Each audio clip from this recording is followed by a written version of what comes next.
कि आज हमारा योगा पर जो है वो प्रोग्राम रहेगा फिट इंडिया के तहत। तो हमने बाहर से हमारे जो है इंस्ट्रक्टर इंटरनेशनल लेवल के जज हैं वो योगा के डॉक्टर लारा शर्मा जी, उनको हमने बुलाया है।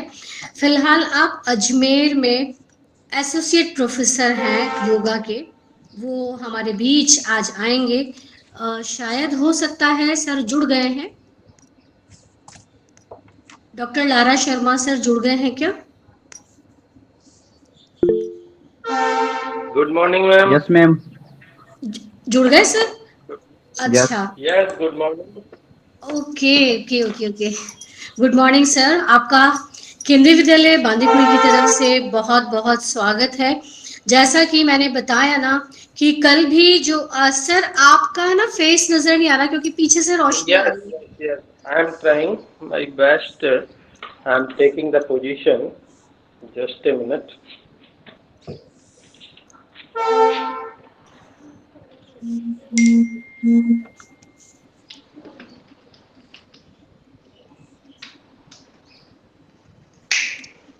सोने जैसी धूप धरा को करती चेतन, नीला नीला अंबर ऊपर देख उठा मन, धानी चुनर ओढ़े वसुधा बाट जहुती आगत, ऐसे मोहक्षण में करते हम आपका स्वागत। आज जो हमारे योगा के जो इंटरनेशनल जज हैं डॉक्टर लारा सर हमारे बीच में जुड़ चुके हैं, और उसके बाद पैंडेमिक पोजीशन में हमारा मेंटल लेवल कैसा होना चाहिए, हमें क्या करना चाहिए, उसके लिए हमारे साथ आज जुड़ रहे हैं डॉक्टर RS मरोटिया जी। सीनियर कंसल्टेंट हैं वो साइकेट्रिस्ट सेंट्रल हॉस्पिटल जयपुर में, और आप सोशल मेडिसिन स्पेशलिस्ट भी हैं।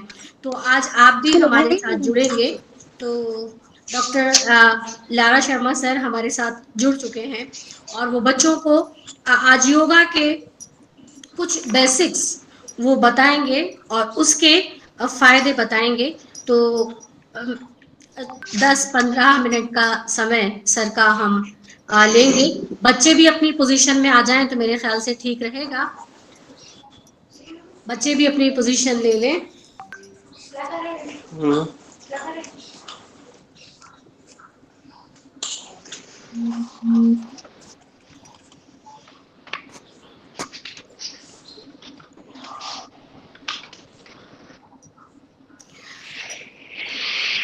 Now it is fine, ma'am. Sir आप हाँ फेस आपका दिखाइए सर, सेंटर लीजिए। हाँ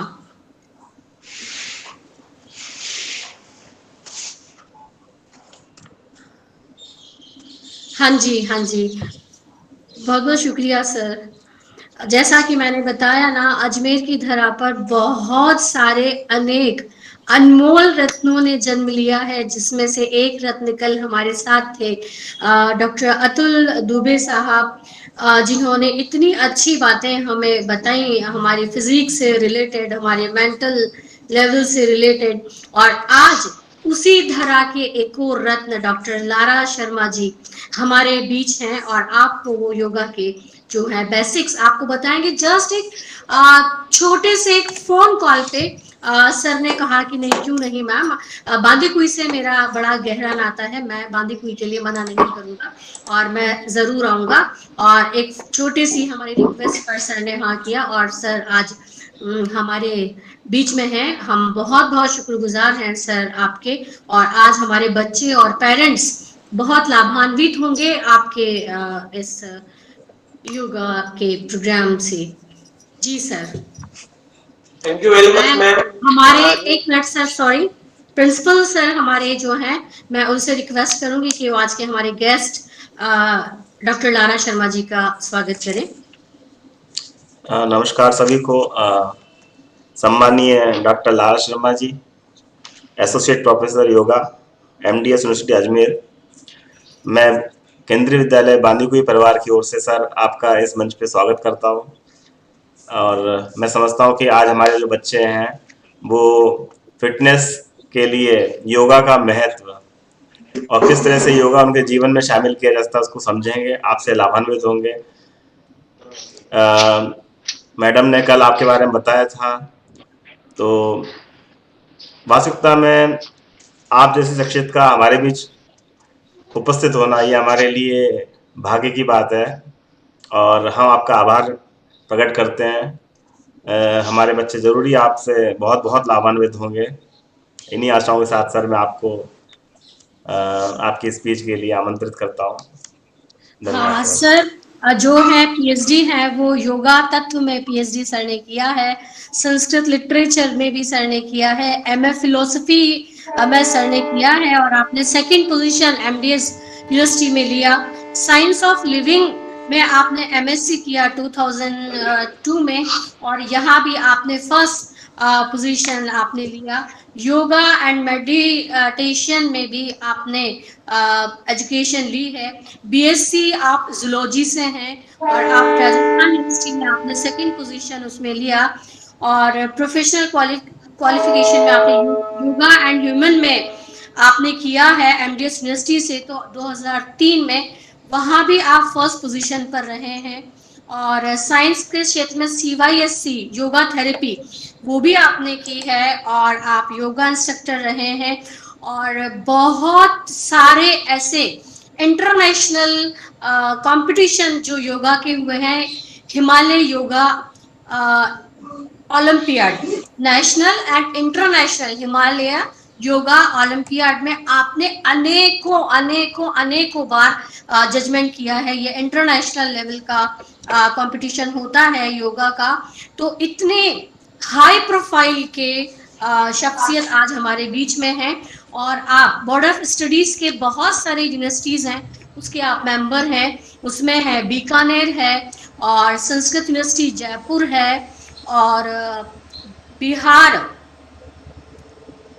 अटल बिहारी वाजपेयी यूनिवर्सिटी भोपाल है और नारायण व्यास यूनिवर्सिटी जोधपुर है और एडमिनिस्ट्रेटिव एक्सपीरियंस में आप बहुत सारी जो कमेटीज़ हैं आप उनके मेंबर हैं और कई जगह आप आईसी हैं और आपके पेपर बहुत सारे सेमिनार्स में और कोर्सेज में आपके पेपर्स पब्लिश हो चुके हैं जिसमें सारे योगा से रिलेटेड आपके जो वो पेपर्स आपके पब्लिश हुए हैं।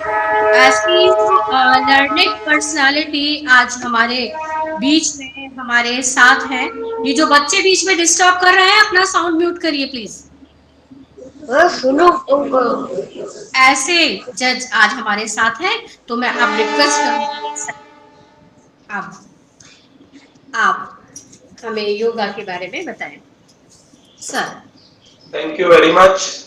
सुप्रभातम, सुस्वागतम सम्मानीय प्रिंसिपल महोदय और समस्त स्टाफगण और सभी प्रत्यक्ष या अप्रत्यक्ष रूप से इस कार्यक्रम से जुड़ने वाले सभी लोगों का अभिवादन, प्रणाम। आज मुझे जुड़ करके आप लोगों से बहुत खुशी हो रही है। बस मैम थोड़ा सा इतना बताइए कि मुझे कितना टाइम मिलेगा इसके लिए। सर वैसे तो 15 मिनट, क्योंकि आज हमारे एक और भी गेस्ट लेक्चर एक और होने वाला है तो 15 मिनट में जो बेसिक्स हैं वो आप बच्चों को बता दीजिएगा प्लीज। ठीक है, आज हम 2 मिनट के लिए चर्चा करेंगे कुछ इस प्रकार की कि बच्चे लाभान्वित हों।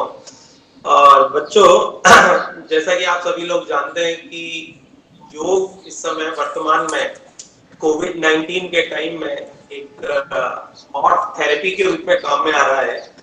और ये तो अभी कोविड तो अभी हुआ है, लेकिन हमारे प्राचीन समय से हमारे ऋषि मुनियों की जो ये परंपरा है, इस परंपरा ने जो हमें प्रदान किया है वो सुपर पावर का ये टूल है। एक प्रकार से सुपर पावर आप लोग ज्यादा समझते हैं इसलिए मैंने सुपर पावर वर्ड का इस्तेमाल किया है, यानी कि जिसे हिंदी में कहा जाए तो त्रिकालदर्शी कहा जाए। तो आप एक नई सृष्टि का निर्माण भी कर सकते हैं और उसका विनाश भी कर सकते हैं। इस प्रकार की पावर्स आप योग की सहायता से प्राप्त कर सकते हैं। लेकिन लौकिक परिवेश में, सांसारिक परिवेश में आप इसका किस प्रकार से उपयोग कर सकते हैं, इसके ऊपर चर्चा करनी है मुझे 2 मिनट के लिए।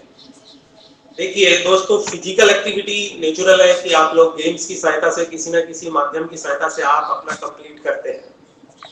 लेकिन योग एक ऐसा टूल है योग एक ऐसा सशक्त माध्यम है जिसकी सहायता से आप फिजिकली, मेंटली यानी कि मानसिक रूप से, शारीरिक रूप से, आध्यात्मिक रूप से, तीनों रूप से आप अपने आप को बहुत ज्यादा स्ट्रॉन्ग बना सकते हैं। WHO भी हेल्थ के लिए इसी डेफिनेशन को वेटेज देता है कि आप फिजिकली, मेंटली आप बहुत ज्यादा स्ट्रॉन्ग बने और यहाँ तक कि स्पिरिचुअली भी आप बहुत ज्यादा स्ट्रॉन्ग बने।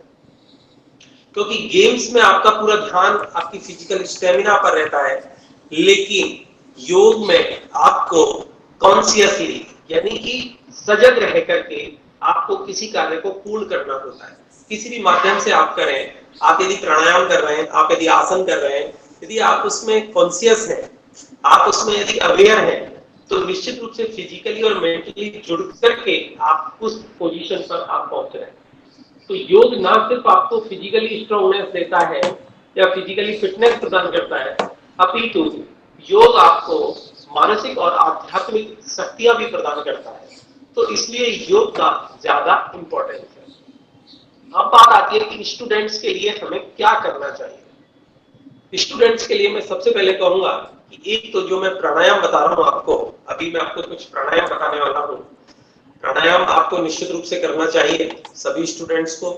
प्राणायाम करने से आपकी मेमोरी, आपकी स्मृति यानी कि आपकी मेमोरी, आपका स्किल, बहुत सारी ऐसी चीजें हैं कि जो आपको डेवलप करने में हेल्प प्रदान करता है। तो इसके लिए सबसे पहले आपको कैसे बैठना है आप देखिएगा। आप मुझे देख पा रहे हैं सभी लोग, किसी भी सुखासन में आप लोग बैठिएगा।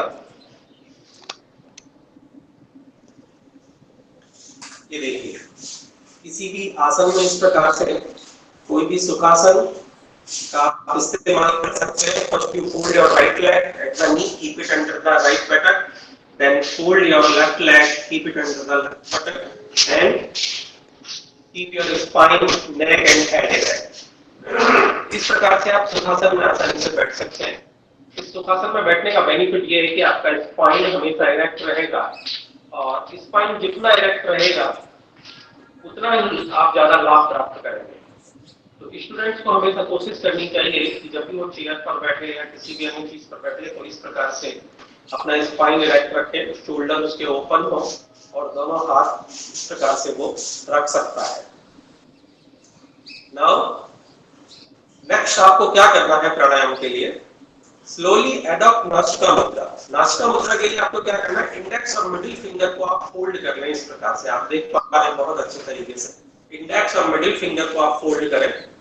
ये आपने फोल्ड कर लिया। Then first of all close your right nostril. हाँ, ये मैं कह रहा था कि आपको ये इमेज में क्लियर आ रही है वहाँ पर। प्राणायाम का मींस कि किस प्रकार से आप अपने sympathetic and parasympathetic nervous system को कैसे बैलेंस कर सकते हैं। उनका शायद मोबाइल प्रॉब्लम है। सिंपैथेटिक एंड पैरासिम्पैथेटिक का मतलब है कि आपका स्वायत्तशासी जो तंत्रिका तंत्र है वो किस प्रकार से आप संतुलित कर सकते हैं।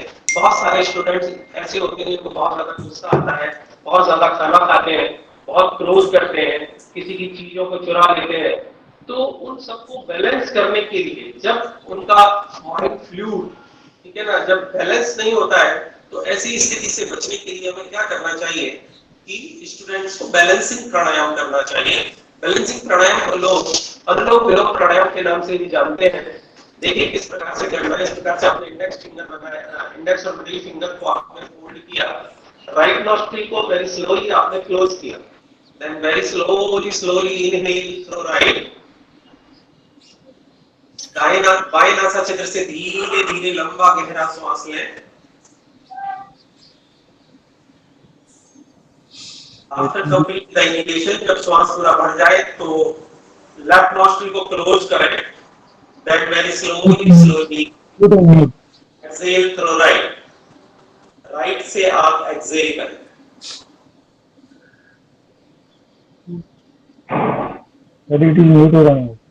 देन अगेन वापस से राइट से धीरे धीरे लंबा गहरा सांस लेंगे without any noise.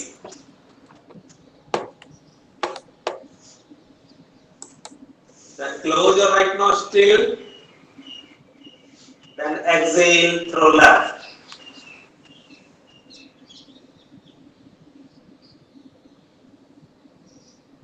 It is 1 round. इसका बेसिक क्या है बच्चों, ये आपको समझ में आना चाहिए। सभी लोग ट्राई करते हैं, टीवी में देख करके करते हैं, लेकिन इसका बेसिक स्ट्रक्चर क्या है उसको आपको समझना होगा।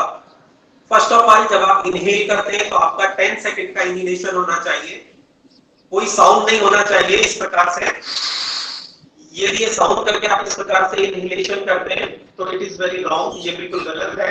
इस प्रकार से आप बिल्कुल भी ना करें। वेरी स्लोली इनहेल करो लेफ्ट नॉस्ट्रिल, ये आपका 10 सेकंड का इनहेलेशन हो गया। हमेशा लेफ्ट से स्टार्ट करें। Then close your left nostril with the second finger, then exhale through right. अब आप एक्सहेल करते हुए, एक्सहेल आपका दुगने समय का होना चाहिए। यदि आपका 10 सेकंड का इनहेलेशन है तो आपका एक्सहेल जो है 20 सेकंड का होना चाहिए। और आपको अवेयर रहना है इसमें। अवेयर से मेरा तात्पर्य है जब आप इनहेलेशन कर रहे हैं तो कूल एयर आपके नॉस्ट्रिल से टच हो रहा है, और एक्सहेल कर रहे हैं जब बाहर एयर स्लोली स्लोली बाहर आ रही है। ऐसा आप एक्सपीरियंस करेंगे जब आप मेरे साथ साथ इसका अनुभव करेंगे। Then again inhale through right, then exhale through left. It is very basic प्राणायाम। ये बहुत ही आधारभूत प्राणायाम है जो बच्चों के सिंपैथेटिक और पैरासिम्पैथेटिक नर्वस सिस्टम को बैलेंस करता है और उनके मानसिक सुदृढ़ता प्रदान करता है आपको, यानी कि स्टेबिलिटी, यानी कि आपको स्थायित्व प्रदान करता है। आपके थॉट्स में ट्रांसपेरेंसी लेकर के आता है और आप जो चीज पढ़ रहे हैं उसको स्ट्रांगली आपके माइंड को सप्लाई करता है जब आप इस प्रकार से प्राणायाम करके यदि आप अध्ययन करते हैं। बहुत अच्छे रिजल्ट्स इसके देखने के लिए मिले। तो बैलेंसिंग प्राणायाम सभी स्टूडेंट्स को मॉर्निंग, इवनिंग 9 या 15 राउंड जो है एवरी डे करना चाहिए। और प्रार्थना सभा में भी यदि कोशिश होती है 5 आवृत्तियां, यदि 5 राउंड यदि रेगुलरली कराया जाए तो आप ट्रिमेंडसली 1 ईयर में स्टूडेंट्स के बिहेवियर में और उनकी स्टडी में बहुत तेजी से आप परिवर्तन देखेंगे, क्योंकि इस प्रकार के रिजल्ट्स काफी देखे गए, काफी रिसर्च पेपर इसके ऊपर लिखे गए। सेकंड एक प्राणायाम और बहुत ज्यादा इंपॉर्टेंट है स्टूडेंट्स के लिए, वो है भ्रामरी प्राणायाम। बहुत ही अच्छा प्राणायाम है जो बच्चों की ब्रेन सेल्स को डेवलप करता है। ब्रेन सेल्स को डेवलप करने का तात्पर्य क्या है यहाँ पर, कि जो ब्रेन का वो पार्ट जो स्टूडेंट्स उसको काम में नहीं ले पाते हैं किसी भी कारण से, वो लोग इतना एक्टिव नहीं है। यानी कि जो स्टूडेंट्स बहुत ज्यादा निष्क्रिय स्टूडेंट्स होते हैं, लेथार्जी स्टूडेंट्स होते हैं, ड्राउजी स्टूडेंट्स होते हैं, आलसी स्टूडेंट्स होते हैं, उनको एक्टिव बनाने के लिए भ्रामरी प्राणायाम रेगुलर करना चाहिए। और भ्रामरी प्राणायाम से ब्रेन सेल्स डेवलप होती हैं और बच्चों की ग्रोथ में बहुत तेजी से परिवर्तन देखने के लिए मिलता है और उनके इंटेलेक्ट लेवल में भी बहुत ज्यादा परिवर्तन होता है। तो सेकंड प्राणायाम देखिए आपको किस प्रकार से करना है। बहुत ही सुंदर प्राणायाम है, सभी स्टूडेंट्स बहुत आसानी से कर सकते हैं। देखिएगा, सबसे पहले अपनी टंग को अपर पैलेट पे आपको टच करना है। ये आप टंग देख रहे हैं, देखिए ये मेरा टंग है। इस टंग को अपर पैलेट पे टच करें, ऊपर का जो तालू होता है यहाँ आपको टच करना है। देन इनहेल, फिर आपको श्वास लेना है और श्वास लेने के बाद में दोनों इंडेक्स फिंगर को, ये जो इंडेक्स फिंगर है, इंडेक्स फिंगर को अपने ईयर में प्लग करना है, यानी कि अंदर डालना है। देन आपको हमिंग साउंड करना है। हमिंग साउंड यानी कि मधुमक्खी यानी भ्रमरा जो होता है, भ्रमर का आपको ध्वनि करना होता है। देखिएगा,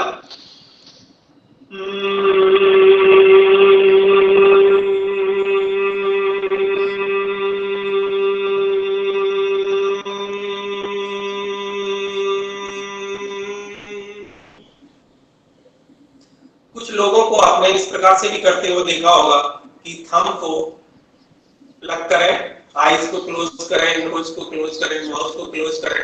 यदि आप इस प्रकार से भी करते हैं तब भी ये वैलिड है। टंग को अपर पैलेट से आप जरूर लगाएंगे, इनहेल करेंगे।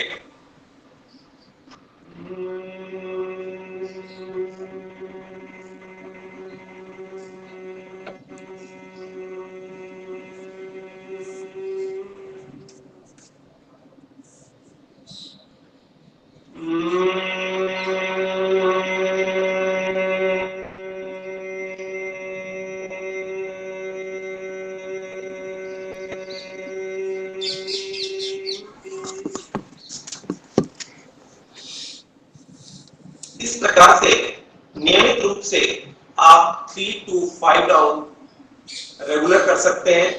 जब भी बच्चों को ऐसा लग रहा है कि हमें नींद आ रही है पढ़ते हुए या हम बहुत आलस्य आ रहा है, तो इस कंडीशन में बच्चों को भ्रामरी प्राणायाम टेबल पर बैठे हुए, क्लास में बैठे हुए निश्चित रूप से करना चाहिए।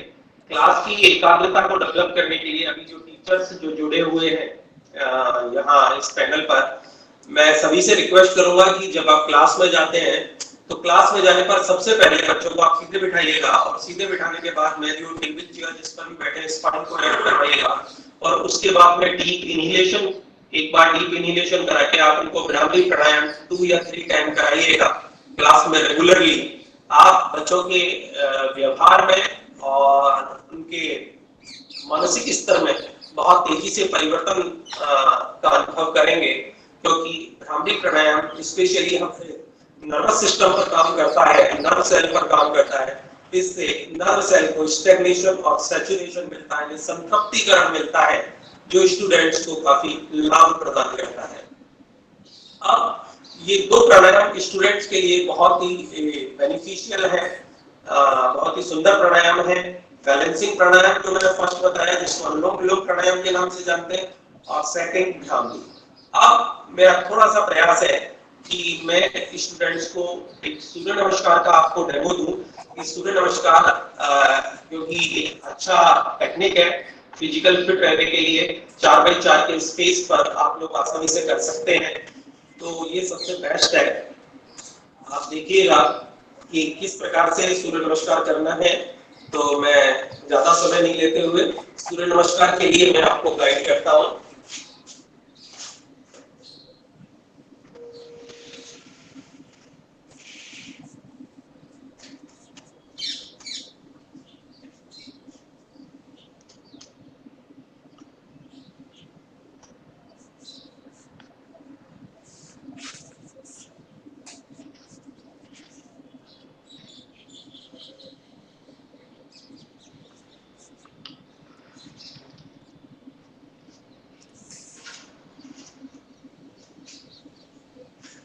आप लोग मुझे इजीली देख पा रहे होंगे हम।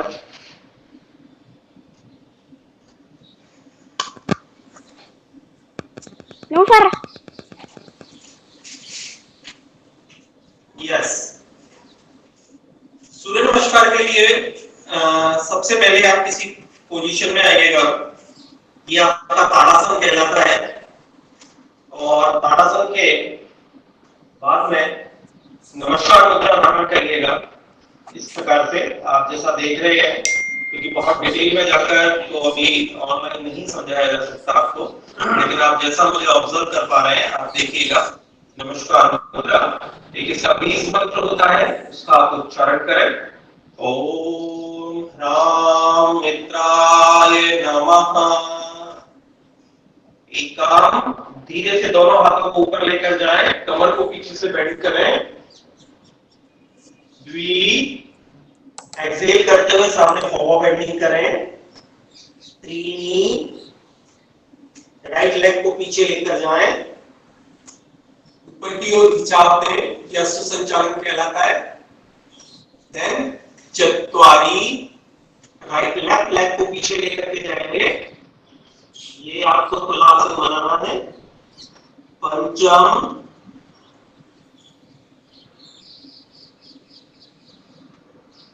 षष्ठम, सप्तम, अष्टम,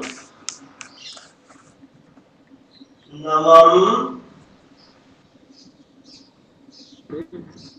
दशम, एकादश, द्वादश।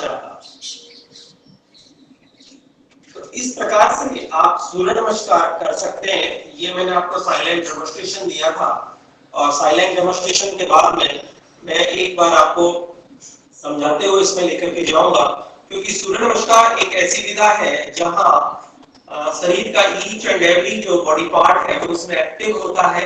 आपका एब्डोमेन हो, आपके जॉइंट्स हो, जितने भी आपकी लेग हो, आप जिस और स्टूडेंट्स बेसिकली 8 ईयर्स से जो ऊपर के स्टूडेंट्स हैं वो सूर्य नमस्कार को रेगुलर फॉलो कर सकते हैं, कहीं कोई इसमें परेशानी नहीं है।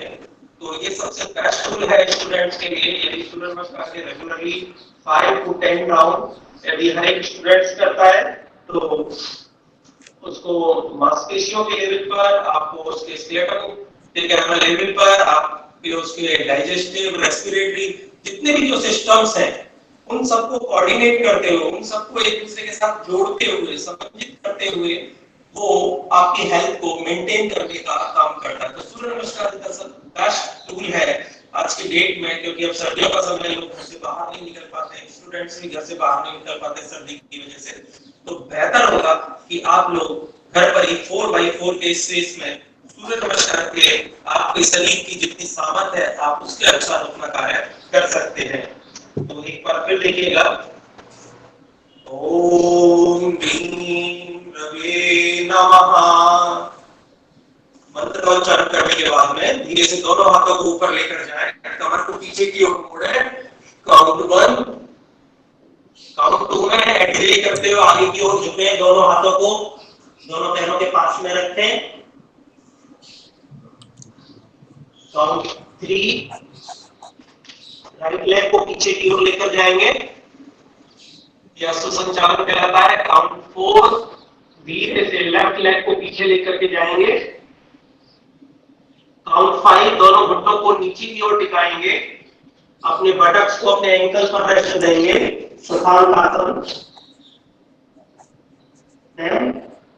सष्टम में आप अपने चेस्ट को अपने दोनों हाथों के बीच में रखेंगे, चिन को जमीन पर टिकाएंगे, कुंभक करेंगे, श्वास लेते हुए धीरे से आगे की ओर जाएंगे, भुजंगासन।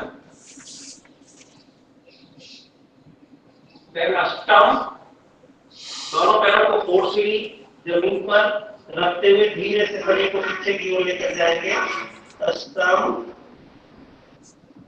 देन अगेन नवम, दोनों घुटनों को टिकाएं, शरीर को पीछे की ओर लेकर जाएं, शशांकासन। देन दशम, राइट लेग को दोनों पैरों के बीच में लेकर के आएंगे, एकादशा एंड द्वादशा। तो इस प्रकार से, क्योंकि समय बहुत कम दिया गया है और सबकी अपनी लिमिटेशंस है, हम लोग भी यूनिवर्सिटी में फिट इंडिया प्रोग्राम को इसी प्रकार से मूव करते हैं। तो मैं समझता हूं कि स्टूडेंट्स ने जो कुछ देखा है, समझा है, जाना है, उसको रेगुलरली फॉलो करेंगे और स्पेशली प्राणायाम स्टूडेंट्स निश्चित रूप से करें, क्योंकि आप फिजिकल एक्टिविटी तो किसी न किसी माध्यम से बाहर भाग दौड़ करके, साइकिलिंग करके या कुछ भी करके, कोई भी तो आप गेम खेल करके आप कंप्लीट कर लेते हैं, लेकिन मानसिक रूप से और स्पिरिचुअली, आध्यात्मिक रूप से सुदृढ़ होने के लिए जो बहुत ज्यादा जो आवश्यक है वो प्राणायाम है। तो मैं प्रिंसिपल महोदय से मेरा निवेदन है कि स्कूल में कम से कम आपकी जो असेंबली होती है, असेंबली में आप सिर्फ ओनली 3 to 5 मिनट का प्राणायाम सेशन जरूर रखवाएं। और ये मैं आपको प्रॉमिस करता हूँ कि यदि आप मुझे आपके यहाँ सब्जेक्ट देंगे तो एक प्राणायाम को लेकर के हम बहुत बड़ा काम कर सकते हैं, एक रिसर्च वर्क कर सकते हैं कि जब रेगुलरली प्राणायाम जब मॉर्निंग आवर्स में स्टूडेंट्स को असेंबली में कंटिन्यूअसली 3 मंथ्स 2 मंथ्स जब कराया जाता है तो उसके क्या चेंजेस देखने के लिए मिलते हैं इंटेलेक्ट लेवल पर, उन बच्चों के बिहेवियरल जो पार्ट है उसको लेकर के आप देखेंगे बहुत ज्यादा चेंज देखने के लिए मिलते हैं। ऑलरेडी हम इस पर काफी काम कर चुके हैं, लेकिन अब एक अच्छी स्ट्रेंथ के साथ में भी हम काम कर सकते हैं। पहले हमने 30 स्टूडेंट्स पे काम किया है, अब हम 300 स्टूडेंट्स, यदि आपके स्कूल में इतना स्ट्रेंथ है 100, 150 और 300, 400, उस पर हम लोग काम कर सकते हैं। मेरी एक टीम वहाँ आपके पास में रहेगी जो रेगुलरली बच्चों को टीच करेंगे और उनके डेली पैरामीटर्स हम लोग लेंगे, तो निश्चित रूप से आप लाभान्वित होंगे। और जितना जो कुछ मुझे ईश्वर ने प्रदत्त किया वो मैं बच्चों को मैंने समर्पित किया है और आप सब ने जो मुझे मौका दिया उसके लिए बहुत हृदय से आभार। और बाकी हुई के सभी मेरे जो मित्रगण हैं किसी न किसी माध्यम से मुझसे जुड़े हुए हैं और उन्हें भी हृदय से आभार कि आज मुझे बांदीकुई से पुनः जुड़ने का मौका मिला, क्योंकि मैं मूलतः खेड़ी से बिलोंग करता हूँ, मेरे बहुत नजदीक है, तो इसलिए मुझे बहुत अच्छा लग रहा है। और मैम का बहुत बहुत आभार, समस्त स्टाफगण का बहुत बहुत आभार। Thank you very much. Thank you very much sir, बहुत बहुत सर आपका धन्यवाद। आपने जो बातें बताई हमारे बच्चों के लिए काफ़ी उपयोगी हैं। आपने बताया कि किस तरह से सांसारिक परिवेश में हम योग का उपयोग कर सकते हैं और किस तरह से हम अपनी शारीरिक, आध्यात्मिक और मानसिक प्रवृत्ति को स्ट्रांग बना सकते हैं। बच्चों के लिए यही तो चाहिए, बच्चों को मानसिक रूप से स्ट्रांग होना है, शारीरिक रूप से स्ट्रांग होना है। आध्यात्म चलो उनके अगले पड़ाव में होगा, लेकिन मानसिक और शारीरिक रूप से स्ट्रांग होना है, उसके लिए जो योग का महत्व आपने बताया है, इसके लिए हम आपका धन्यवाद करते हैं। और आपने जो प्राणायाम के बारे में बताया, 2 प्राणायाम आपने यहाँ बताए थे, एक तो बैलेंसिंग प्राणायाम और एक भावरी प्राणायाम। और इसमें आपने बताया था कि ये नर्वस सिस्टम पे प्रभाव डालते हैं और हमारी मानसिक स्थिरता को बढ़ाते हैं, कंसंट्रेशन बढ़ाते हैं और ब्रेन को हमारे स्ट्रॉन्ग करते हैं, हमारे ग्रोथ में इम्प्रूवमेंट करते हैं। तो ये प्राणायाम हमारे बच्चों के लिए बहुत फायदेमंद होंगे। और सूर्य नमस्कार बताया जो हमारी पूरी बॉडी को स्वस्थ बनाता है। तो इन सब प्राणायामों के माध्यम से हमारे बच्चे, हमारे पेरेंट्स जो जुड़े हुए हैं, सब लाभान्वित होंगे, हमारे शिक्षक वो भी लाभान्वित होंगे। तो सर मैं आपका बहुत बहुत हृदय से धन्यवाद अदा करता हूँ। और जैसा कि आपने बताया कि आप हमारे विद्यालय के साथ जुड़ना चाहते हैं, तो हम ऐसे सेशन सर ज़रूर आगे और करेंगे, क्योंकि हमें सर आपकी ज्ञान की हमें ज़रूरत है। हमारे बच्चे सीखना चाहते हैं, हमारे शिक्षक भी सीखना चाहते हैं, तो हम ऐसे सेशन ज़रूर करेंगे सर। और हम एक बार फिर से बात करेंगे और इसमें आगे क्या किया जा सकता है, किस तरह से हम योग को और आगे बढ़ा सकें हम विद्यालय, हम ज़रूर इसके मामले में एक दूसरे से कांटेक्ट करेंगे सर। धन्यवाद सर, बहुत बहुत धन्यवाद सर। अब हमारे बीच में एक नए अतिथि आ चुके हैं, डॉक्टर RS मटोरिया जी, जो कि सीनियर कंसल्टेंट सेक्रेटरी हैं सेंट्रल हॉस्पिटल जयपुर में, और साथ ही वो प्रिवेंटिव और सोशल मेडिसिन स्पेशलिस्ट हैं। बच्चों, मैं बताना चाहता हूँ कि कोविड-19 का जो ये पैंडेमिक चल रहा है, आप करीबन 9 माह से घर में बंद हैं, तो आपका जो ये फ्रस्ट्रेशन है ड्यू टू लोनलीनेस, क्योंकि आप अपने दोस्तों से नहीं मिल पा रहे हैं, पेरेंट्स भी परेशान हैं, जो सेंस ऑफ फियर है, एंजाइटी है, मेंटल हेल्थ अच्छी नहीं है इस समय, लोग आजकल सोच में पड़े हुए हैं कैसे करें, क्या करना है, अर्निंग पे इफेक्ट हो गया है, बच्चों की एजुकेशन पे इफेक्ट हो गया है।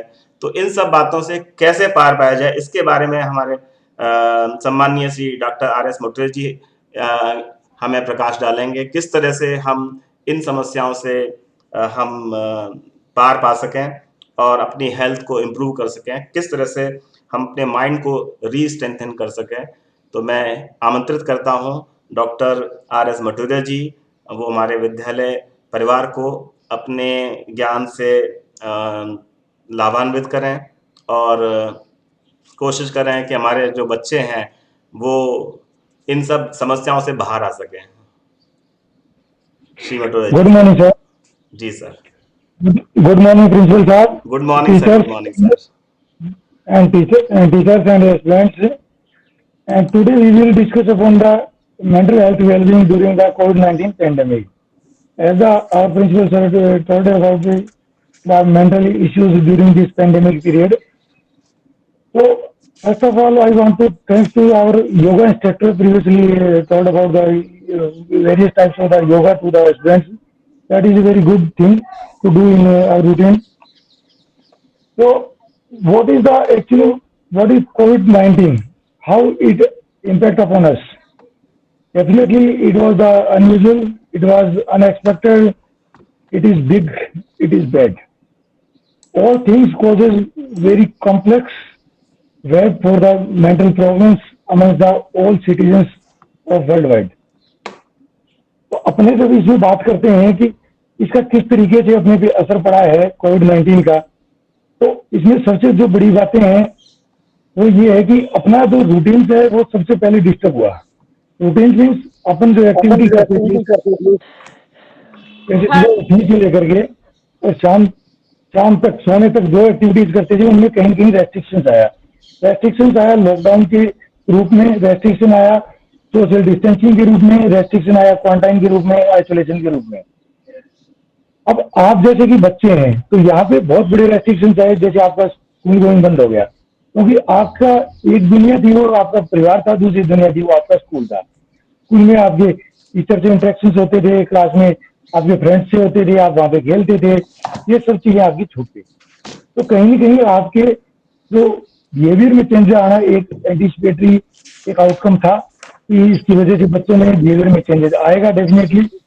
और दूसरा जो प्रॉब्लम हुआ क्योंकि आप घर में कंफाइंड हो गए तो इस टाइम जो सोशल जो मीडिया है वो बहुत इजीली सभी बच्चों को एक्सेसिबल है। तो excessive use of social media या फिर सोशल मीडिया का एक्सपोजर है वो बच्चों के लिए बढ़ गया। एक तो जो रूटीन में बढ़ गया घर में अकेले रहने की वजह से, दूसरा तो बढ़ने की वजह थी कि कुछ जगह भी कुछ स्कूल्स में ऑनलाइन क्लासेस भी चल रही है। जैसे अभी अपन क्या है ऑनलाइन जो अपन डिस्कस कर रहे हैं ये भी एक तरीके का सोशल मीडिया एक्सपोजर है। तो इन सब चीजों में अपने को क्या है बैलेंस रखने की आवश्यकता है। तो अब आपको क्या है कि इसमें किस तरीके से बैलेंस रख सकते हैं, जैसे आपको जो क्या करना है बेसिकली अपन क्या है कि उसी पे आएंगे क्योंकि बहुत डिटेल में अपन इसमें नहीं जाएंगे कि क्या क्या इसमें क्या दिक्कत होती है। बड़े बड़े जो लक्षण हैं जो पेरेंट्स के लिए भी मैं बताना चाहूंगा, बच्चों को भी बताना चाहूंगा, टीचर्स को बताना चाहूंगा, वो बच्चों को कैसे आइडेंटिफाई कर सकते हैं कि ये बच्चों के अंदर ये हो सकता है कि ये लक्षण है वो कहीं कहीं अकेलेपन के हैं या excessive use of social media के हैं। तो इसका तो सबसे बड़ा लक्षण है कि आप देखेंगे कि बच्चा ज्यादातर क्या है कि कोई कोई गैजेट यूज कर रहा है या एक्सेसिव टीवी को वॉचिंग कर रहा है। तो या फिर क्या है कि उसके व्यवहार में आप एक चीज बड़ी नोट करेंगे, वो चिड़चिड़ा हो गया आजकल। आप कुछ कहते हैं वो आपकी मानता नहीं है, आपको इंस्ट्रक्शन देते हैं पढ़ाई के बारे में या कुछ आउटडोर एक्टिविटी के बारे में, जैसे घर में खेल ले बच्चों के साथ में, तो वो आपकी बिल्कुल नहीं मानता, आपको रिफ्यूज कर देता है। कहीं उसके व्यवहार में चिड़चिड़ापन या इरिटेबिलिटी आ गई है या डिसोबिडियंसी आ गई है। इसकी वजह से क्या है कि पेरेंट्स भी चूंकि ऑलरेडी स्ट्रेस में है इस दौरान, लॉकडाउन का पीरियड भी रहा, क्वारंटाइन भी रहा और आइसोलेशन भी रहा, इसकी वजह से इकोनॉमिकल रिसेशन भी आया, जॉब्स भी चली गई और रूटीन की जो एक्टिविटी थी वो पेरेंट्स की भी कहीं कहीं रेस्ट्रिक्टेड हुई। तो दोनों तरफ स्ट्रेस है इस टाइम, पेरेंट्स में भी है और बच्चों में भी है।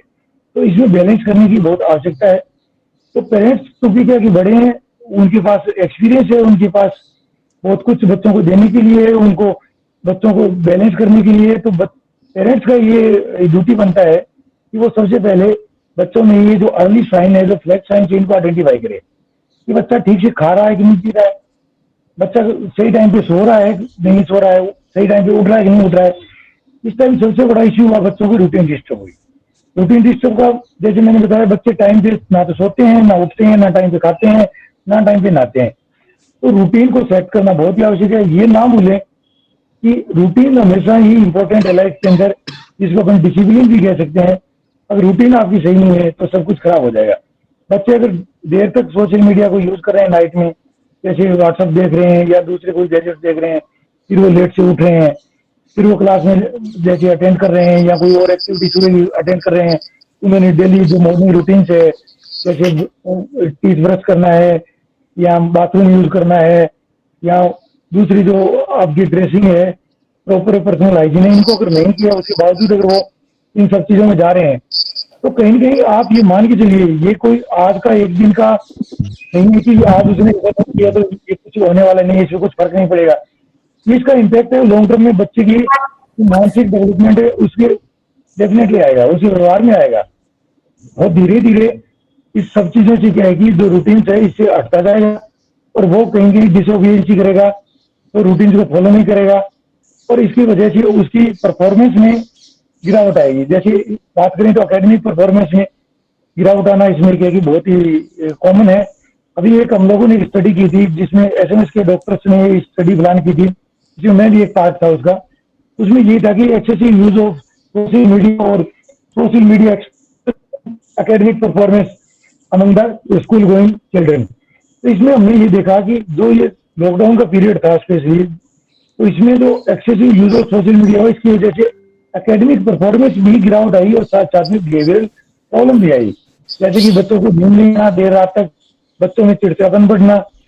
तो इन चीजों को रोकने के लिए पेरेंट्स को ये जरूरी है कि जल्दी से जल्दी चीजों को पहचाने और बच्चों में बैलेंस करें। तो बच्चों को क्या क्या करना है, अब इशू ये आता है कि बच्चों को क्या क्या कर सकते हैं। इसके लिए एक सिंपल सा फॉर्मूला है, क्योंकि आप स्कूल में चिल्ड्रन है, इसलिए मैं बहुत कुछ भारी भरकम चीज तो बताने वाला हूँ नहीं आपको। बहुत ईजी एक अप्रोच बताऊंगा, उस अप्रोच को आपको फॉलो करना है। वो ABCDE। ए फॉर है always stay updated. Always stay updated means जो भी आपकी ये पेंडेमिक रिगार्डिंग चल रहा है इसके बारे में अपडेट अवश्य रहिए आप, क्योंकि अगर आप इन्फॉर्म रहेंगे तो आप सुरक्षित रहेंगे। आप जैसे कहा भी गया है कि सूचित रहें, सुरक्षित रहें, स्वस्थ रहें। तो सूचित रहना बहुत जरूरी है, लेकिन सही सूचना कहाँ से मिल सकती है और वो सूचना सही है कि नहीं है, इसका पता अपने को कैसे चले। इसका पता इसी वजह इस तरीके से चल सकता है कि अपनी सूचना कहाँ से ले रहे हैं। अपने को ज्यादा सोशल मीडिया से सूचना नहीं लेनी है, जैसे व्हाट्सएप है आपके या कोई दूसरे लिंक है, जैसे फ्रेंड्स है, इनसे नहीं। आपको या तो पेरेंट्स से लेनी है, या जो आपका जो डिफाइंड पीरियड है टीवी वॉचिंग का, मैक्सिमम 30 मिनट्स टू 1 आवर का आपका पर डे रहना चाहिए। उस दौरान आप न्यूज अवश्य दें, जो नेशनल न्यूज है वो देखें, ऑथेंटिक चैनल की न्यूज, नेशनल न्यूज देखें। तो उसमें जो बताया गया है वो 100% वो सही होता है, आप उसको फॉलो करें। और दूसरा, अगर कोई इंटरनेट यूज करता है तो अपनी ministry of health and family welfare की साइट है, या फिर क्या कि WHO की साइट है, या राजस्थान गवर्नमेंट की साइट है, इनसे आप इन्फॉर्मेशन लें, सही इन्फॉर्मेशन लें। इस टाइम बहुत सारे मिथ चल रहे हैं, बहुत सारे रूमर्स चल रहे हैं, उनके ऊपर ध्यान नहीं दें। तो आपका सूचित रहना बहुत जरूरी है। सूचित रहेंगे तो आप बिल्कुल डरेंगे नहीं, और आप सही तरीके से जो भी इसकी COVID-19 की इन्फेक्शन से बचने के जितने भी प्रोटेक्टिव मेजर्स हैं वो ले सकते हैं। जैसे कि आप प्रॉपर मास्क वियरिंग है, हैंड वॉशिंग है, सोशल डिस्टेंसिंग, उनका पालना कर सकते हैं। दूसरे रूमर से बचेंगे। आज की तारीख में किसी को भी इससे डरने की आवश्यकता नहीं है COVID-19 से। ये भी एक सूचना आधारित आपको इन्फॉर्मेशन दे रहा हूँ, इससे भी आपको सूचित रहना आवश्यक है, क्योंकि आज की तारीख में COVID-19 से अपन क्या कि बचने के भी अपने पास उपाय है, और अगर किसी को हो जाता है तो इसके ट्रीटमेंट की भी अपने पास इस टाइम सुविधाएं हैं, जिसकी वजह से बहुत सारी दिक्कत नहीं होती है। जो A फॉर मैंने आपको बता दिया, always be updated. B for be realistic. Be realistic means है कि आपको हमेशा अपने रियल वर्ल्ड में जीना है, जो हकीकत क्या है उसको ही फॉलो करना है। ये हकीकत आपको कौन बता सकता है? आपके पेरेंट्स बता सकते हैं, आपके टीचर्स बता सकते हैं। इन दोनों से आप क्या की हेल्प ले सकते हैं, अपने गार्जियन से हेल्प ले सकते हैं। रियलिस्टिक क्या चीज हो सकती है? रियलिस्टिक ये हो सकती है कि COVID-19 क्या है। इस टाइम के रूमर्स 2 प्रकार के चलते हैं। एक तो ये कि COVID-19 बहुत ही खतरनाक चीज है और सब कुछ खत्म कर देगी। दूसरा रूमर ये है कि COVID-19 कुछ भी नहीं है, जबकि इन दोनों के बीच की चीज है। COVID-19 डेफिनेटली अपने लिए बहुत बड़ा चैलेंज है, लेकिन ये भी सत्य है कि चैलेंज को अपने बहुत अच्छी तरह से इस चैलेंज को अपने क्या है कि स्वीकार किया है, और इससे क्या है कि इस चैलेंज को अपने बहुत अच्छी तरह से निपटाया भी है। इसके साथ में अपने अच्छी लड़ाई लड़ी है और अपने इसमें विजय की तरफ जा रहे हैं। और खासतौर से अपनी जो इंडिया है, जो भारत है, इसने बहुत अच्छी तरह से लड़ाई लड़ी है। इसकी वजह यही है कि आज भी अपनी फैमिली वैल्यूज है। आज भी चाहे बच्चे हों चाहे बड़े हों, वो बुजुर्गों की बातें मानते हैं, फैमिली में रहते हैं। तो जब ऐसी कोई आवश्यकता पड़ती है जिसमें स्ट्रेसफुल एनवायरनमेंट होता है, तो बच्चों का हो चाहे बड़ों का हो, एक दूसरे से मिलकर के कोऑपरेशन के साथ में और सहयोग करते हैं। इसकी वजह से यहाँ पे जो है मेंटल इलनेसेस का खतरा कम देखा गया है।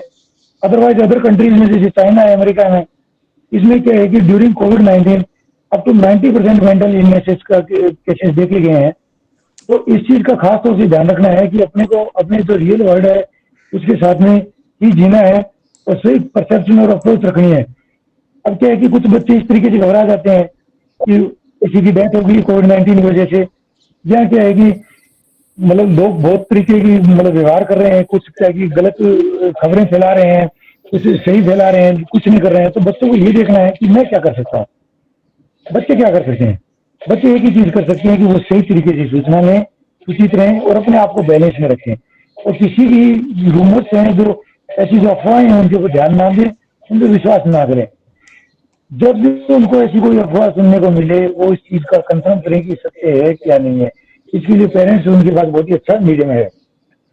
C for communication. Be communicate with your friends as well as teachers and your parents. आपको कम्युनिकेट हमेशा रहना है। इस टाइम क्या है कि बच्चों में एक खास फिनोमेना देखा गया, बच्चों में वो बच्चों ने अपना एक विजुअल वर्चुअल वर्ल्ड जो है वो एस्टेब्लिश कर लिया है अपने चारों तरफ। क्या ये सोशल मीडिया का, सोशल मीडिया पे जो फ्रेंड्स हैं जो व्हाट्सएप पे चैट कर रहे हैं या कि आपको जो वीडियो कॉन्फ्रेंसिंग से आपके साथ में टॉक कर रहे हैं, उनका एक डिफरेंट टाइप का एक वर्ल्ड क्रिएट कर लिया जो कि एक तरीके से बिल्कुल ही सच्चाई नहीं है, और वो अपने पेरेंट्स से टीचर से बिल्कुल ही कम्युनिकेट नहीं कर रहे हैं। तो इसकी वजह से क्या है कि बच्चों में बहुत बड़ी प्रॉब्लम देखी गई है लोनलीनेस की। चाहे उनके 15-20 फ्रेंड कितने भी हो आपके, लेकिन वो इस टाइम के वर्चुअल सारे फ्रेंड्स हैं। तो आपको रियल फ्रेंड कौन हो सकता है? रियल फ्रेंड आपके घर में पेरेंट्स हो सकते हैं, आपके गार्जियंस हो सकते हैं, एल्डर्स हो सकते हैं, उनके आप हेल्प लीजिए। और दूसरे विजुअल फ्रेंड से अगर आपको हेल्प लेनी है या विजुअल गाइडेंस लेना है तो वो आपके टीचर बेस्ट इसके अंदर हेल्प कर सकते हैं आपकी। तो पर डे क्या है कि बच्चों को कम से कम मैं ये कहूंगा कि 1 घंटे कम्युनिकेट करना चाहिए। या पेरेंट्स का रोल बड़ा इंपॉर्टेंट आ जाता है। पेरेंट्स को अपने बच्चों के साथ में क्वालिटी ऑफ टाइम स्पेंड करना चाहिए। क्वालिटी ऑफ टाइम स्पेंड करने का मीन्स कि बच्चों को कम से कम 1 घंटा दें, और उनको बच्चों को क्या कि खुलने का टाइम दें। बच्चों को कहेगी कि हाँ बेटा बता आज कैसा क्या रहा, आज आपकी एकेडमिक परफॉर्मेंस में क्या रहा, आज आपकी जो दूसरी एक्टिविटीज है उनमें क्या रहा, सारी चीजें पूछें और बच्चों को एनकरेज करें कि वो आपको सब कुछ डिस्क्लोज करे, शेयर करे। इससे क्या फायदा होगा कि बच्चों में एजुकेशन नहीं रहेगी। बच्चे जो इस टाइम से वर्चुअल वर्ल्ड की तरफ जा रहे हैं, एक आभासी जो संसार की तरफ जा रहे हैं, जो अपने आप में बच्चे कंफाइंड होते जा रहे हैं, एक जो लोनलीनेस आइसोलेशन में जा रहे हैं, उससे वो बच पाएंगे। वो सोचेंगे कि भी हाँ अब भी क्या है कि हमारी कोई केयर कर रहा है और हम क्या है कि कनेक्टेड है, ये फील कनेक्टेड, ये बहुत जरूरी है बच्चों के लिए। तो पेरेंट्स को बच्चों को क्वालिटी ऑफ टाइम देना है, उनके साथ में बैठना है कम से कम रोजाना 1 घंटा। ये पेरेंट्स को ये समझ लेना चाहिए कि ये बच्चों के लिए एक थेरेपी के रूप में काम करेगा। और ये कोविड-19 में अपने ऊपर एक बहुत बड़ा चैलेंज है। तो इस चैलेंज का ऐसा नहीं है कि आप पे या मुझ पे, ये सबके ऊपर चैलेंज है, ये ह्यूमन काइंड के ऊपर चैलेंज है। तो इस चैलेंज को तभी अपन क्या हो सकते हैं जब इसको अपन चैलेंज को रिस्पॉन्सिबिलिटी के लिए ये रूप में लें, ना कि बर्डन के रूप में। अगर इस बर्डन के रूप में लेंगे तो बड़ा प्रॉब्लम हो जाएगा। इसको जिम्मेदारी के रूप में लें और तभी अपने इसमें सक्सेस हो सकते हैं। Be everything every day for yourself. बच्चों को मैं ये कहूंगा कि वो अपने लिए सब कुछ करें, रोजाना अपने को स्वस्थ रखने के लिए सब कुछ करें। जैसे योगा इंस्ट्रक्टर ने आपको बताया, एक बहुत ही बड़ा क्या है, एक आयाम बताया, एक पहलू बताया, एक एक्टिविटी बताई आपको कि आपको रोजाना योगा किस तरीके से करना है और क्या इसके इम्पैक्ट होते हैं मेंटल हेल्थ में भी और फिजिकल हेल्थ में भी। और ये तो आपको योगा तो करना ही करना है। और आप क्या कर सकते हैं? बच्चों को मैं कहूंगा कि वो कम्युनिकेट रहें। जैसे मैंने सी पोर्शन में बताया कि communicate with your parents and teachers and friends.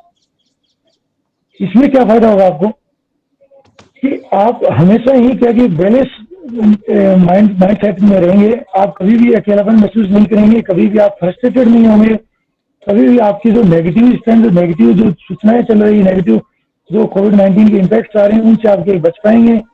तो ये सब चीजें क्या है कि बच्चों को बता सकती है। और eat healthy, get enough sleep and exercise and yoga. तो ये सब चीजें आपको बच्चों को करनी है। तो आपको बच्चों को क्या ध्यान रखना है? ABCDE। अब एक जो इसके अंदर पहलू बताया था मैंने, ऑलवेज स्टे अपडेटेड। इसमें जब आपको सही सूचनाएं आपको पेरेंट्स से प्राप्त होती है, आपको जैसे मैंने बताया कि नेशनल चैनल टीवी के उनसे आपको प्राप्त होती है, आप अगर इंटरनेट यूज करते हैं तो इनसे प्राप्त होती है। ये आपका ड्यूटी क्या बनता है? आपका ड्यूटी बनता है कि इन सही सूचनाओं को अपने फ्रेंड्स को भी इसके बारे में जानकारी दें, उनसे डिस्कस करें। और फ्रेंड्स अगर आपको कोई रूमर्स या कुछ अनऑथेंटिक चीज बताने की कोशिश करें तो आप उसको वहीं पे उसको क्लेरिफाई करें कि नहीं ऐसा ऐसा मुझे मेरे पेरेंट्स ने बताया, मेरे टीचर ने बताया, मैंने ऐसा ऐसा फलाना इंटरनेशनल चैनल पे या नेशनल चैनल पे मैंने ऐसा देखा है, या मैंने कहेगी ऐसा ऑथेंटिक गवर्नमेंट वेबसाइट पे पढ़ा है, ये सूचनाएं है। इससे क्या फायदा होगा? इससे फायदा ये होगा, मैं आपको एक बताता हूँ। हमने एक कैंपेन चलाई थी फरवरी में, 1 2 का 4 कैंपेन। 1 2 का 4 कैंपेन ये थी कि जिस तरीके से ये कोरोना का एक पेशेंट है, वो 2 हेल्दी जो पर्सन होते हैं उनमें इन्फेक्शन फैला सकता है, वो 2 हेल्दी पर्सन है वो 4 लोगों में आगे इन्फेक्शन फैला सकता है। ठीक इसी तरीके से अगर एक बच्चा या एक कोई सिटीजन या ये कोई हेल्थ केयर वर्कर सही सूचनाएं 2 लोगों को पहुंचाए कि ये कोविड क्या है, तो इससे कैसे बच सकते हैं, और अगर किसी को कोविड हो जाए तो इसके बारे में अपने पास क्या क्या सुविधाएं उपलब्ध है। क्योंकि जैसे मैंने आपको बताया, इस टाइम किसी को घबराने की आवश्यकता नहीं है। जो चाहे वो भारत सरकार हो चाहे अपनी राज्य सरकार हो, सभी के पास पर्याप्त मात्रा के अंदर इस टाइम संसाधन है कि अपने इसको अच्छी तरीके से डील कर रहे हैं और कर सकते हैं। तो ये तीनों बातें अगर वो एक जो एक व्यक्ति है, चाहे वो बच्चा है चाहे बड़ा है, जिसको इसके बारे में नॉलेज है, वो अगर आगे 2 लोगों को बताए, उनको कहे कि वो दो और को बताए, तो एक तरफ तो जो कोविड-19 की जो इन्फेक्शन की जो चेन चल रही है 1-2 का 4, उस चेन को आप न्यूट्रलाइज कैसे कर सकते हो? आप 1-2 का 4 जो इन्फॉर्मेशन, प्रॉपर इन्फॉर्मेशन आप प्रोपोगेट करके आगे से आगे पहुंचा करके उस चेन को न्यूट्रलाइज कर सकते हैं, बहुत बड़ा रोल प्ले कर सकते हैं। तो बच्चों, आपकी जो इस टाइम की जो एनर्जी है, जो कहीं की जो एनर्जी आपकी कि आउटडोर गेम्स में लगाते थे, वो एनर्जी जो आप स्कूल में आने जाने में लगाते थे, वो एनर्जी जो आप स्कूल में बहुत ज्यादा एक्सेस में स्टडी करके लगाते थे, तो वो कहीं की स्टडी आपकी क्या है कि इस टाइम क्या घर पे हैं तो कम हुई है। उस एनर्जी को आप यूटिलाइज कीजिए पॉजिटिव वे में, आपका बहुत बड़ा योगदान हो सकता है। क्योंकि एक्सपर्ट्स ऐसा कहते हैं कि ये जो कोविड-19 की पेंडेमिक है, इसके बाद में जो आने वाली पेंडेमिक है वो मेंटल हेल्थ इश्यूज की हो। तो अपन ये कह सकते हैं कि पेंडेमिक आफ्टर पेंडेमिक, जैसे कि आपको पेंडेमिक आफ्टर पेंडेमिक से कैसे बचना है, वो मैंने आपको बहुत ही सिंपल वे में बताया कि आपको सूचित रहना है, उस सूचना को कम से कम आगे 2 लोगों तक पहुंचाना है और उन 2 लोगों को बोलना है कि वो आगे 4 लोगों तक इसके बारे में पहुंचाए। और ये देखने में भी आया है कि जिन बच्चों के घर के अंदर क्या है कि ये नेचुरल है कि इतने सारे लोग कोविड-19 से अफेक्टेड हुए हैं, इन्फेक्टेड हुए हैं, तो इसमें क्या है कि घर में भी क्या है कि बच्चों के जो पेरेंट्स है या बड़े हैं या बच्चे हो सकता है खुद भी इसकी चपेट में आए होंगे, तो उन बच्चों में क्या है कि ये चीजें देखने को मिली है कि उनको क्वारंटाइन किया गया, बच्चों को आइसोलेट किया गया। तो बच्चों के व्यवहार में अलग टाइप की चीज देखने को मिली कि वो जब बाहर आए इस चीज से तो अपने आप को क्या है कि रिलेट नहीं कर पा रहे हैं पेरेंट्स से, अपने आप को कम्युनिकेट नहीं कर पा रहे हैं और अपने आप को आइसोलेट फील कर रहे हैं या सोशल विड्रॉल फील कर रहे हैं, क्योंकि उनका कोई इंटरेस्ट नहीं रहा है अब इंटरेक्शन करने का। तो इन सब चीजों से बच्चों आपको उभरना है। ये एक नॉर्मल फिनोमिना है जो कि क्वारंटाइन आइसोलेशन में क्या कि सभी बच्चे भी नहीं बड़े भी इस चीज को महसूस कर रहे हैं। लेकिन बच्चे होने के नाते मैं आपको ये बताऊंगा कि अपने पेरेंट्स से कनेक्टेड रहें। तो पेरेंट्स जो आपको एडवाइस देते हैं, जो आपके टीचर्स एडवाइस देते हैं, उनको हमेशा के फॉलो करें। मुझे नहीं लगता है कि बहुत बड़ी कोई अपनी दिक्कत आने वाली है, क्योंकि जो अभी हमारा जो जनरल परसेप्शन है जो मेंटल हेल्थ प्रोवाइडर्स का जो इंडिया के अंदर, वो ये है कि इंडिया जो है कि पेंडेमिक जो है कोविड-19 इससे भी क्या कम अफेक्टेड हुआ है और जो मेंटल हेल्थ पेंडेमिक जो होने वाली है या जो चल रही है अभी, तो मेंटल हेल्थ जो साइक्लोन चल रहा है वर्ल्ड वाइड, उससे भी क्या कि अपन कम अफेक्टेड हुए हैं। इसकी वजह कहीं कहीं यही है कि आज के टाइम में भी जो अपने जो हिंदुस्तान के जो भारतीय बच्चे हैं वो पेरेंट्स को टीचर्स को फॉलो करते हैं, तो कभी भी इस चीज को ना छोड़ें और अपने जो रूटीन्स को बच्चों हमेशा शेड्यूल्ड रखना है, प्रॉपर उसको टाइट रखना है, डिसिप्लिन रखना है। जैसे 9 बजे रात को हर हालत में आपको सोना है, सोशल मीडिया नाइट के टाइम में बिल्कुल यूज नहीं करना है। एक फिक्स टाइम में आपको क्या कि चाहे वो आपका टीवी का मीडियम हो चाहे आपका दूसरे टाइप का, उसको फिक्स टाइम यूज करना है, उसके बाद यूज नहीं करना है। सुबह टाइम पे उठना है, अपने को उसी तरीके से ही आपको क्या कि तैयार होना है अपना। जैसे स्कूल के लिए अपने क्या सुबह उठ के ब्रश करते थे, फिर अपनी रूटीन्स करते थे, फिर अपने ड्रेसिंग करते थे और फिर अपने क्या स्कूल के लिए जाते थे, उसी तरीके से रेडी होकर के पूरा वही रूटीन अगर आप फॉलो करेंगे तो कभी भी अपने आप को कुछ अकेला महसूस नहीं करेंगे, कुछ डिफरेंट महसूस नहीं करेंगे और आप क्या कि मेंटली भी हेल्थी रहेंगे और फिजिकली भी हेल्थी रहेंगे।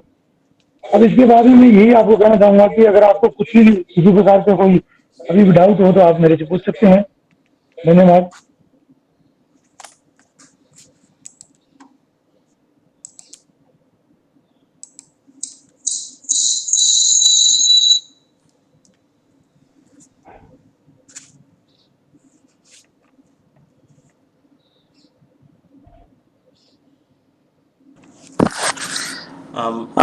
बच्चों और अभिभावकों से अनुरोध है, अगर कोई क्वेश्चन पूछना चाहते हैं डॉक्टर साहब से तो आप पूछ लीजिए, क्योंकि डॉक्टर साहब को इस क्षेत्र में बहुत ज्यादा अनुभव है। मैं यहाँ पे शब्दों में बखान नहीं कर सकता हूँ। आप अगर कोई क्वेश्चन पूछना चाहते हैं तो तुरंत पूछिए। आप कोविड-19 के बारे में बच्चों से पूछ सकते हैं कि क्या है, किस तरीके से क्या फैलता है, ये सब चीजें भी आपका अगर मन में कोई डाउट है आप पूछ सकते हैं।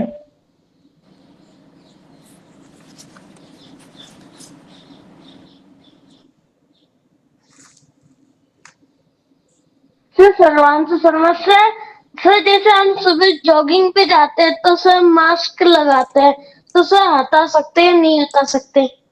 डेफिनेटली आप मास्क हटा सकते हैं। आपको दूसरा जो रेस्ट्रिक्टिव मेजर है या जो पब्लिक हेल्थ सोशल मेजर है वो है सोशल डिस्टेंसिंग। आप जो जॉगिंग करते हैं वो करते हैं तो सोशल डिस्टेंसिंग को डेफिनेटली फॉलो करें और अननेसेसरी किसी चीज को वहां पे टच ना करें। जो भी आपको पार्क में या आपको रोड साइड में जो भी व्यक्ति मिलते हैं उनसे टॉक ना करें, क्योंकि ये देखने में मिल रहा है कि ये कोविड-19 का वायरस ज्यादातर तब फैलता है जब आप 1 मीटर के दायरे में किसी व्यक्ति के साथ में आकर के और आप टॉक करते हैं। उस टाइम अगर आपने मास्क पहना है तो आपको प्रोटेक्शन डेफिनेटली रहेगा, लेकिन 1 मीटर के दायरे में टॉक करना हमेशा ही रिस्की होता है, चाहे आपने या सामने वाले दोनों ने भी मास्क पहन रखा हो। तो social distancing is acting as a vaccine और हर्ड इम्यूनिटी फॉर अस। चलो आप सोशल डिस्टेंसिंग रखेंगे तो जितना आप दूसरों से दूर रहेंगे वायरस उतना ही दूर रहेगा। आप सिंपल सा फंडा है। तो आप जॉगिंग कर सकते हैं, लेकिन 2 चीजों का ध्यान रखना है, सोशल डिस्टेंसिंग प्रॉपर रखनी है और किसी चीज को टच नहीं करना है, अननेसेसरी किसी से टॉक नहीं करना है। Thank you.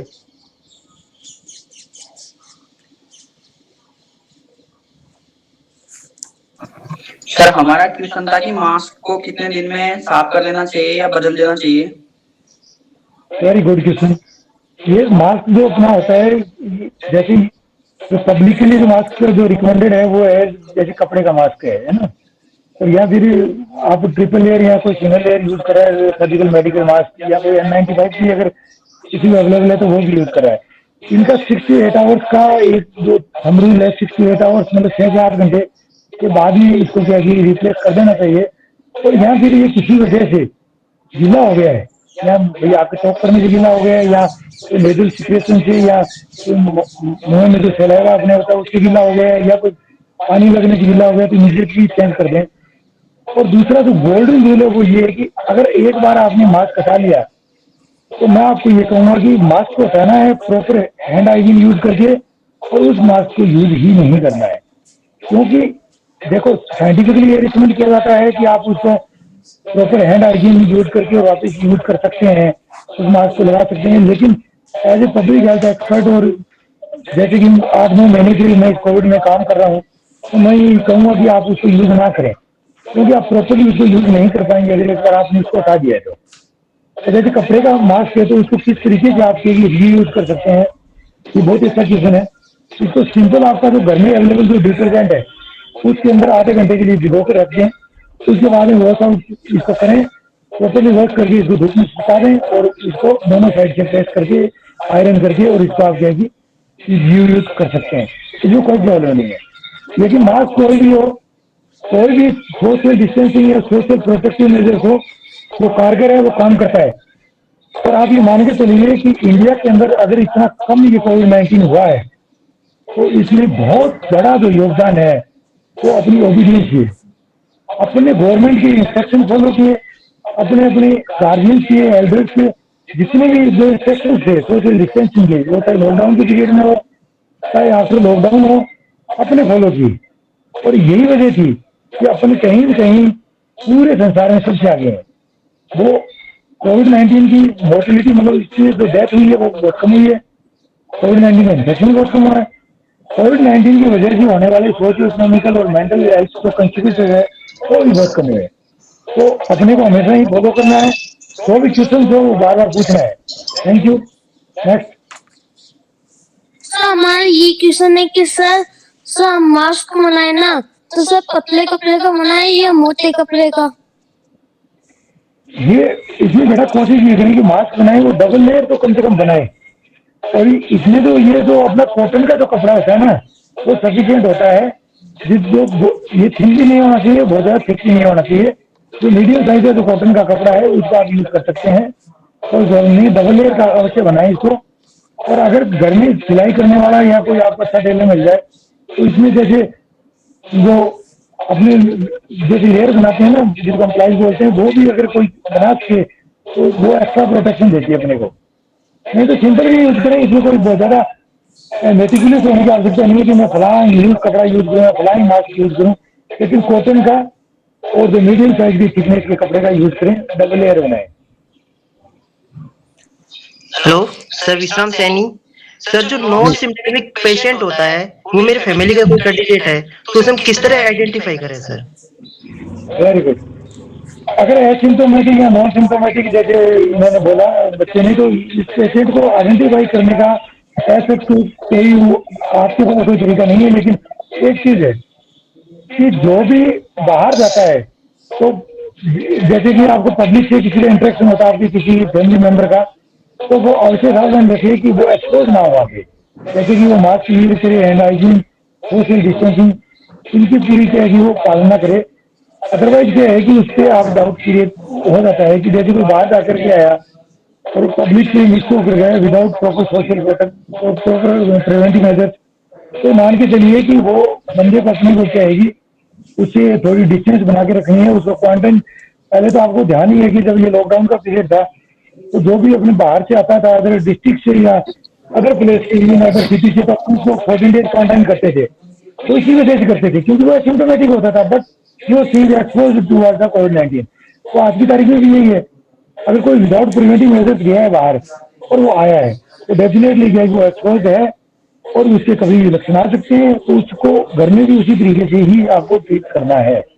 उसको और कोई तरीका नहीं है कि उसको आइडेंटिफाई करें, या फिर क्या है कि उसको ये अपने परस्यू करें, उसको मोटिवेट करें कि आप जब बाहर जाकर गए और आपका अनप्रोटेक्टिव इंफेक्शन रहा है, तो आप बाहर आने के ठीक 7वें दिन जाकर के और डॉक्टर के यहाँ पे जाकर के और इसकी कोविड की जांच अवश्य करवाएं। ये भी एक चाहिए अपने पास ऑल्टरनेट है। Thank you. नेक्स्ट। सर जैसे आज सर आप सर्दी पड़ने लग गई, तो सर सबको बाजार से आकर नहाना जरूरी है? नहीं, ऐसा कुछ भी नहीं है कि आपको मैंने बताया ना बेटा, इसमें क्या है कि आपको प्रिवेंटिव मेजर्स हैं जिसमें मास्क है, हैंड हाइजीन है, सोशल डिस्टेंसिंग है। अगर ये रखते हो तो आकर के नहाने की कोई भी आवश्यकता नहीं है। इन चीजों में बहुत ज्यादा कोई अपने को क्या है कि मेटिकुलस या बहुत ज्यादा बोझ नहीं करना है, जिसकी वजह से कि अपने बहुत बुरी क्या है कि स्ट्रेस में आ जाए या बहुत ज्यादा इसमें अपनी रूटीन डिस्टर्ब हो जाए। अपने को जो फॉलो करना है बहुत ही ईजी चीजें हैं, ये कोई बहुत बड़ा चीज नहीं है कि आपको मास्क क्लियर करना है या सोशल डिस्टेंसिंग रखनी है या आपको क्या कि हैंड हाइजीन रखना है। ये बहुत बड़ी चीज नहीं है। आप जब भी बाहर से आते हैं तो अपने क्या कि जो जूते हैं उनको बाहर क्या कि खोल दें, अपने हाथ अच्छी तरह से धो लें और अपने क्या कि जो मास्क है उसको बाहर ही क्या कि डिटर्जेंट में आप क्या कि उसको डाल दें, सर्फ से जो घोल बना हो उसमें डाल दें और अपने मुंह को साबुन से अच्छी तरह धो करके और हाथ धो करके और उसके बाद में घर में एंटर करें। No any problem. पानी खूब पिए, गार्गल्स करें। स्टीम इनहेलेशन भी एक अच्छा तरीका है, वो भी आप ले सकते हैं। ल्यूकवार्म वाटर लें, प्रॉपर डाइट लें, अपने आप को हेल्दी रखें और स्ट्रेस फ्री रखें, ये बहुत जरूरी है क्योंकि कोविड-19 एक मेंटल गेम है, ये आप हमेशा ध्यान रखें। ये इसका जो करता है बाई डायरेक्शनल एसोसिएशन है मेंटल हेल्थ के साथ में। ये जो ज्यादा स्ट्रेस में रहते हैं उनको ज्यादा जल्दी पकड़ता है ये, और उनको बीमारी भी बहुत ज्यादा तेजी से उनमें एक्टिविटी से ज्यादा आ जाती है, तो ये ध्यान रखना है। थैंक यू बेटा। नेक्स्ट। सर मुझे सैनिटाइजर के बारे में पूछना था। क्या बेटा? सर मुझे सैनिटाइजर के बारे में पूछना था। हाँ, सैनिटाइजर का ये बेटा कि सैनिटाइजर को कभी भी क्या है कि नाक मुंह और आंख की तरफ लेकर के नहीं आना है। इससे नाक मुंह आंख की तरफ आने के दो तरीके हैं। कई बार क्या होता है कि अपन बाहर गए और अपने को लगा कि मास्क को स्टेरिलाइज करना है या मास्क को अपने डिसइंफेक्ट करना है या मास्क को क्या है कि अपने क्या है कि चलो सैनिटाइज से ही काम कर लेते हैं, धोएगा कौन, सैनिटाइजर स्प्रे कर दिया। वो अगर आपने लगाया तो क्योंकि आप बच्चे हो, आपके अभी जो ब्रेन है वो क्या है कि ग्रोइंग फेज के अंदर है, इसमें अल्कोहल होता है, ये डेफिनेटली बहुत ही बुरा असर डालता है बच्चों के ब्रेन के ऊपर। दूसरा क्या है कि अपने हाथों को क्या है कि सैनिटाइज किया, उसके बाद में हाथ में मसल लिया या बच्चों ने नाक में डाल दिया या क्या है कि फेस पे लगा दिया, आंखों में लगा दिया, तो ये सब चीजें बड़ी खतरनाक है। तो ये बिल्कुल ध्यान रखें कि आपने सैनिटाइज किया हाथों को, तो हाथों को बिल्कुल क्या है कि नाक फेस की तरफ लाना ही नहीं है। इसलिए दो हाइजीन है, फेस हाइजीन और हैंड हाइजीन, ये बहुत इंपॉर्टेंट है। हैंड हाइजीन भी रखनी है लेकिन फेस हाइजीन भी रखनी है। फेस को भी हाथ से नहीं छूना है, चाहे वो सैनिटाइज कर रखा हो चाहे नहीं सैनिटाइज कर रखा हो। तो इसलिए क्या है कि सैनिटाइजर है वो जो मार्केट में अवेलेबल है, अच्छी कंपनी की लीजिए आप, मिनिमम 60% 70% उसमें होना, मिनिमम 60% है, बाकी हम रिकमेंड करते हैं कि 70% अल्कोहल वेस्ट होना चाहिए। नेक्स्ट सर ये सब कपड़े का मास्क कितने घंटे चलता है और सब बाजार का मास्क कितने घंटे चलता है? अब सभी जो मास्क है बेटा उनकी एक ही जो कोडल लाइफ है वो है 6 to 8 आवर्स। 6 आवर्स आप 6 घंटे मान के चलिए कि 6 घंटे बाद में उसको चेंज करना है, या मास्क गंदा हो गया है, गिल्ला हो गया है, या आपने उसको एक बार उतार दिया है। इसलिए मैं सभी को ये कहूँगा पॉकेट के अंदर 2-3 मास्क अवश्य रखें। तो जैसे दूसरे कपड़े के मास्क को आप उतारते हैं तो इसके लिए भी क्या है कि आपको एक क्या है कि एनवेलप रखना चाहिए, उसको प्रॉपरली क्या है उस एनवेलप में डाल करके और पॉकेट में उस मास्क को डाल लीजिए, और हैंड हाइजीन अपने सैनिटाइजर से हाथों को सैनिटाइज करके तो थोड़ी देर बाद में क्या है कि जो आपका फेस मास्क है जो दूसरी पॉकेट में आपने डाला था उसको निकालिए और उसको यूज करिए, क्योंकि ये तो भूल ही जाइए कि आप मास्क उतारेंगे नहीं, क्योंकि आप 6 घंटे के अंदर आपको क्या है पानी भी पीना है, आपको हो सकता है दूध भी पीना है, बच्चों तो हो सकता है बिस्किट भी खाना हो, आपको खाना भी खाना हो, सब चीजें होगी। तो ये सब चीजें होगी तो इसके लिए ऑल्टरनेटिव जो मैंने बताया इनको आप फॉलो कीजिए। Thank you sir. सर किसी की आंख पर अगर इन्फेक्शन हो तो हमें क्या करना चाहिए? अगर किसी की आंख का इन्फेक्शन हो जाए तो? किसका बेटा? सर अगर किसी की आंख पर भी इन्फेक्शन हो जाए, मतलब किसी की इसमें आंख पर वाइट से आने लग जाए तो हमें क्या करना चाहिए? उस आंख के ऊपर अगर आपको जैसे सैनिटाइजर का आंख के नाक पे ये लग गया तो सबसे पहले तो अपने पास जो most easily available most efficient जो अपने पास वॉशिंग लिक्विड है वो है वाटर। आप पानी से अच्छी तरह से थोरोली वॉश आउट करो, और आंख में खासतौर से डेंजरस होता है तो फिर आप क्या है कि इमीडिएटली डॉक्टर की हेल्प लेनी चाहिए। तो हम यूजुअली क्या है कि इसको जो नॉर्मल सेलाइन होता है उससे हम क्या है कि उसको रिंस करते हैं, मतलब उसको धोते हैं अच्छी तरह से आंख को, और फिर कोई ज्यादा उसमें ऐसा लग रहा है कि रेडनेस वगैरह है तो उसके लिए फिर हाइड्रोस करते हैं। तो सबसे पहले तो आपको घर पे सबसे पहले हाथों को साबुन से धो करके फटाफट, और उसके बाद में आपको सर क्या बच्चों के लिए गर्म पानी पीना अच्छा होता है क्या? आप गर्म पानी बेटा बहुत ज्यादा गर्म पानी, एक तो बहुत गर्म और बहुत क्वांटिटी भी बहुत ज्यादा गर्म पानी की नहीं पीना है। दिन में 3-4 बार गुनगुना पानी लीजिए, बाकी आप नॉर्मल पानी पीजिए, अदरवाइज क्या कि पेट की दूसरी दिक्कतें हो सकती है आपको। तो गर्म पानी पीना डेफिनेटली अच्छा है, लेकिन इतना ही गर्म हो वो जितना कि आप पी सकते हो, मतलब गुनगुना टाइप का पानी हो। बहुत ज्यादा गर्म किया था नहीं कि आप उसको वायरस को मार देंगे। ये बहुत बड़ा मिक्स जो चल रहा है पब्लिक के अंदर कि वायरस को हम क्या गर्म पानी से मार देंगे या क्या कि दारू से उसको क्या मार देंगे। वायरस कोई जिंदा चीज नहीं है कि जिसको मारा जा सकता है। वायरस जिंदा और जीवित और निर्जीव के बीच की कड़ी होती है। वायरस एक प्रोटीन पार्टिकल होता है जिसके ऊपर फैट की लेयर होती है, और उसको जो वायरस है उसको जिसे कहते हैं कि डिस्ट्रॉय होने के लिए मिनिमम 65 डिग्री सेंटीग्रेड का टेम्परेचर चाहिए, तो आपको किसी भी कंडीशन में गर्म पानी में नहीं मिल सकता। इतने गर्म पानी को कोई पी नहीं सकता, इवन इतने गर्म पानी से कोई नहा भी नहीं सकता, क्योंकि ये बॉडी को जला देता है, गले को जला देता है। तो ये चीज भूल जाइए।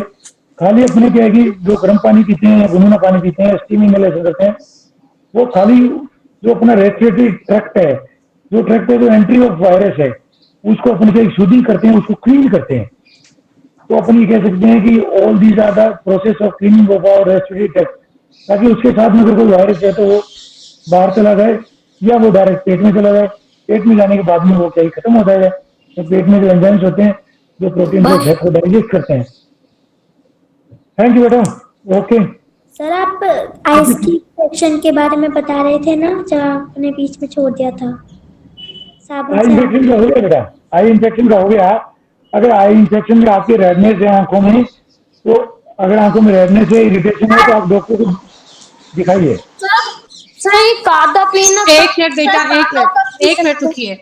अब ये जो आईज इन्फेक्शन वाला जो बता रहे हैं सर, वो एक अलग चीज है, वो एक अलग डिजीज है। तो आपको अगर आई में कोई प्रॉब्लम है तो वो आप प्लीज डॉक्टर से कंसल्ट करिए। आईज वाले जो आईज स्पेशलिस्ट हैं आप उनसे बात करिए। सर आज जो आपसे बात कर रहे हैं वो कोरोना में आपको क्या क्या हुआ है, कैसे कैसे क्या क्या हो सकता है, उससे आपको क्या बचाव करने हैं, आज हम उसके बारे में बात कर रहे हैं। ये है। Okay thank you sir. Thank you so much sir, क्योंकि बच्चे हैं सर, बच्चों की जो क्वायरीज है ना वो कभी भी खत्म नहीं होती है, और ये तो सेशन दिन भर ये बच्चे ले सकते हैं। तो बच्चों, हम सर को फिर से बुलाएंगे, हम सर को फिर से इनवाइट करेंगे, है ना। और सर जो भी आपकी फिर क्वेरीज हैं वो हम अगर आप बीच में पूछेंगे तो हम सर तक पहुंचा भी देंगे। तो ठीक है, अगर प्रिंसिपल सर की इजाजत हो तो इस सेशन को यहाँ खत्म करें सर। हाँ, वो रेखा वर्मा मैडम कुछ कहना चाहती है, तो principal sir. Rekha Verma madam से आपकी बात हुई, जो कुछ कहना चाहती थी। हेलो जी मैम। जी principal sir. Principal sir ma'am ऐड तो है अपने साथ जुड़े हुए हैं। शायद आवाज। हाँ मैडम, हाँ मैं जी ये सर। कहना चाहता था कि रेखा वर्मा मैडम से हाँ जी, नेक्स्ट हाँ मंथ। है सर, हाँ है सर। हाँ, तो नहीं एक बार सर, उनको इसीलिए आपसे पहले पूछना था ना, जी इसलिए। उनको इनवाइट हाँ, कीजिएगा। तो देखिए, बहुत अच्छा सेशन आज का रहा हमारा, और सर ने इतनी अच्छी अच्छी बातें बताई, क्योंकि वाकई ये जिसको नाम दिया है पैंडेमिक, बहुत ही पैंडेमिक सिचुएशन ही चल रही है जिसको हम फेस कर रहे हैं। समझिए कि फरवरी से और अब तक, और ये इसके केसेस जो हैं वो बढ़ते ही जा रहे हैं, बढ़ते ही जा रहे हैं। तो सर आज हमारे बीच में आए, हम आपका बहुत बहुत शुक्रगुजार हैं, और हम यही कहते हैं कि होते हैं बेहिसाब सितारे आसमां में, होते हैं बेहिसाब सितारे आसमां में, पर उनका जिक्र कहाँ किया जाता है। जो नूर फैलाए सुरमे से घने अंधेरे में, उन्हीं को चांद कहा जाता है। तो ऐसे आज की हमारी शख्सियत लारा सर और डॉक्टर साहब, और दोनों ने इतनी अच्छी इन्फॉर्मेशन, मतलब इतनी बड़ी शख्सियत, और वो बच्चों के लेवल पर आकर के बताना, ये बहुत बड़ी बात होती है। क्योंकि ज्यादातर जो आप लोगों का कांटेक्ट होता है वो मैच्योर पर्सनालिटीज से ही होता है, और बच्चों के बीच में आना, बच्चों के लेवल पर आना, और बच्चों के लेवल पर आकर के बातों को बताना, समझाना बहुत बड़ी बात है सर। और जैसा कि हमने बताया था ना कि आज हमारे बीच में पेरेंट्स भी जुड़े हुए हैं, तो मैं जो पेरेंट्स, अभिभावक हैं, हमारी क्लास 2 की बच्ची है दृष्टि बड़जात्या, उनकी जो मदर है रेखा वर्मा जी, वो भी आयुर्वेद की डॉक्टर हैं। तो वर्ड ऑफ थैंक्स के लिए मैं उनको आमंत्रित करती हूँ, doctor Rekha Verma ji. Good morning, all of you. On behalf of all parents, I, Dr. Rekha, mother of District Cadet Class 2, I would like to thank Dr. R.S. Mathurya ji, Senior Consultant Psychiatry, for such a wonderful, useful and informational session on restranding of mind and post-pandemic, and how to fit yourself, how to fit and fit yourself in this pandemic. I hope all students and parents enjoyed this a lot. I would also like to thank Dr. Lara Sharma, International Just for Yoga, Associate Professor and for giving his precious time for us and giving knowledge about you. I would also like to thank KB Principal Sir and all staff members for organizing such a useful yoga classes. साथ ही साथ मैं एक बात और बोलना चाहूंगी, आज इस पेंडेमिक सीजन में अगर सबसे ज्यादा लॉस किसी का हुआ है तो वो है स्टूडेंट्स की पढ़ाई का, और गवर्नमेंट के सामने भी आज सबसे बड़ा कोई चैलेंज है तो वो ये है कि स्टूडेंट्स का लॉस कैसे पूरा किया जाए। गवर्नमेंट चाहते हुए भी अभी स्कूल ओपन नहीं कर सकती है, प्राइवेट स्कूल में भी इस तरीके सीबीएसई एक एक्सेप्शन है इस तरीके। मैं आभारी हूँ, मैं ही नहीं अभी तो पूरे हम सब पेरेंट्स आभारी हैं केवीएस के, हमारे प्रिंसिपल सर के एंड कि इस क्लास ली जाए। अभी ऑनलाइन क्लासेस चल रही है, वर्चुअल क्लासेस चल रही हैं, फिर भी सारे पेरेंट्स अपना बेस्ट कर रहे हैं, 100% दे रहे हैं। अभी लगी ही ना कि वर्चुअल क्लास है, वहां से बैठ के भी इतना डिस्टर्बेंस होता है ऑनलाइन क्लासेस में, फिर भी ऐसे बच्चों का कॉन्सेप्ट क्लियर करें, अपना 100% देते हैं। स्टूडेंट से जाते है कि ऑनलाइन क्लास लेना, पीसी एक्टिविटीज भी केवीएस में सुचारू रूप से चल रही है। इसके लिए हम आभारी हैं केवीएस के प्रिंसिपल और उम्मीद करते हैं कि आगे भी हमको उनका ऐसा प्रयोग। आवाज सही नहीं आ रही मैम, आवाज सही नहीं आ रही आपकी। Thank you sir. सर मैं विद्यालय परिवार की ओर से सबसे बड़ा लॉस की पढ़ाई का हो रहा है। 5 मिनट बस। केवीएस एक ऐसा संगठन है जिसकी स्टडीज नहीं सारी चीजें एक्टिविटीज भी सुचारू रूप से चल रही है। इसके लिए हम आभारी हैं सभी पेरेंट्स केवीएस संगठन का, प्रिंसिपल और सारे स्टाफ मेंबर्स का कि ऑनलाइन वर्चुअल क्लासेस के माध्यम से वो अपना फुल एफर्ट दे रहे हैं। Thank you madam. सर मैं भी ये कहना चाहूँगा। हाँ हाँ मैडम, सिर्फ 5 मिनट और लेंगे सर आपका। मैं भी कहना चाहूँगा, रियली ये माइंड रीस्ट्रेंथनिंग सेशन था सर। आपने बहुत अच्छे से हमारे बच्चों को, पेरेंट्स को, शिक्षकों को, सबको बहुत गाइड किया है। और जो आपने ABCDE का जो कॉन्सेप्ट दिया है वो रियली मैं इस पैंडेमिक को के स्ट्रगल के लिए बहुत ज़रूरी है। आपने जो बताया कि सही सूचना मिलना ज़रूरी है। अगर आपकी सूचनाएं सही नहीं है तो सब कुछ गलत हो जाएगा। तो सही सूचना प्राप्त करना, सही ऑथेंटिक साइट से उसको प्राप्त करना, फिर उसको आगे डिलीवर करना, आगे उसको बताना, तो ये बहुत ही उपयोगी है। आपने बताया कि कोविड ना तो बहुत खतरनाक है जैसा हम समझते हैं, और ना ही ऐसा है कि ये कुछ भी नहीं है, बल्कि उसके बीच में है जो आपने ये बताया। आपने ये बताया कि सूचनाएं जो लेनी है व्हाट्सएप से नहीं लेनी, र्यूमर्स पे ध्यान नहीं देना है, रियल लाइफ में जीना है, पेरेंट्स को, टीचर्स को फॉलो करना है, अपनी एनर्जी को पॉजिटिवली यूटिलाइज करना है, और इसके अलावा रूटीन को डिसिप्लिन करना है। ये बहुत जरूरी है। रूटीन को डिसिप्लिन करने के लिए हम भी आपको बार बार कहते हैं बच्चों, सर ने भी आज इस पे प्रकाश डाला है। तो बच्चों, हमें रूटीन पर ध्यान देना है, हमें सही समय पर उठना है, सही समय पर सोना है, सही समय पढ़ना है। गैजेट्स का उपयोग आपने कहा कि डिसिप्लिन वे में करना है, समझदारी से करना है। ऑनलाइन आपको ज़्यादा नहीं रहना है, जितना आपको पढ़ाने के लिए कहा जाता है या कोई सेशन हम देते हैं बस उसी समय आपको ऑनलाइन रहना है। तो बहुत अच्छी अच्छी बातें सर आपने हमको बताई। कोविड-19 के संदर्भ में जो पेरेंट्स के और जो दूसरे हमारे बच्चे हैं, उनके जो हमारे जो स्टाफ मेंबर्स हैं, उन्होंने जो क्वेश्चंस पूछे हैं उनका आपने बहुत अच्छे से जवाब दिया। और आज हमारे सारे बच्चे कोविड-19 के बारे में बहुत सारी बातें और सीख गए हैं जो उनको नहीं पता थी। तो मैं सर बहुत बहुत आभारी हूँ। विद्यालय परिवार की ओर से आपका बहुत बहुत धन्यवाद अदा करता हूँ। और आगे भी हमारे ऐसे सेशंस होंगे सर, तो हम आपको आमंत्रित करेंगे। ये हमारे लिए बहुत भाग्य की बात है कि आपने अपने बिजी शेड्यूल में से हमें समय दिया। तो सर हम आपको बहुत बहुत धन्यवाद अदा करते हैं। Thank you sir. Next time मिलते हैं सर, अभी टाइम थोड़ा कम है। जी सर। Okay sir. तो अब हम सेशन बंद करते हैं। एक्चुअली सर को क्या कहते हैं जाना था, इसलिए मैंने बीच में इंटरप्ट किया था। मैं सभी अभिभावक गणों को भी धन्यवाद देता हूँ, स्पेशली अभी जो रेखा मैडम जी थी, इन्होंने वोट ऑफ थैंक दिया।